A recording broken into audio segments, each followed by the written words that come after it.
জানো আব্বু, দাদি বলেছে হাতি ঘোড়া না দেখলে নাকি ওগুলো আঁকাই যায় না। তুমি কি আমাকে হাতি ঘোড়া কিনে দেবে? হাতি ঘোড়া অবশ্যই কিনে দিব, কিন্তু হাতি ঘোড়া দেখারও কিন্তু একটা উপায় আছে। কি উপায়? চিড়িয়াখানা। তুমি যদি চিড়িয়াখানায় যাও তাহলে বাঘ, হাতি, ঘোড়া, লম্বা গলার জিরাফ এগুলো দেখতে পারবে। তোমার ড্রয়িং এর খাতাটা নিয়ে গেলে তখন দেখলে আর সাথে সাথে আঁকলে। আচ্ছা আব্বু, আমরা কি কালকেই যাব? কালকে? হ্যাঁ, কালকে যেতে পারি। সোনাম্মা আমাদের সাথে যাবে না?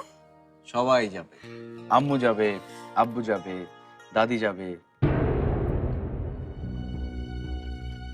না আব্বু, আমরা দাদিকে সাথে নিয়ে যাব না। কেন পড়ি? আমার দাদিকে একটুও ভালো লাগে না। এভাবে বলে না মামুনি, দাদি তোমাকে কত আদর করে। কালকেও তো তোমার জন্য চকলেট নিয়ে এলো। না, দাদি সব সময় রেগে থাকে আর খালি সবাইকে বকা দেয়। এসব তোমাকে কে বলেছে? কেউ বলেনি, আমি দেখেছি। আজকেও দাদি আম্মুকে বকেছে। দাদি সোনা আম্মুকে একটুও পছন্দ করে না। এভাবে বলে না পড়ি। এসব কথা কি তোমাকে আম্মু বলেছে? না না, সোনা আম্মু দাদিকে নিয়ে কিচ্ছু বলেনি। আমার দাদিকে একদম ভালো লাগে না। হ্যাঁ, দাদিকে কিন্তু কিচ্ছু বলো না, দাদি কিন্তু আমাকে অনেক বকা দিবে।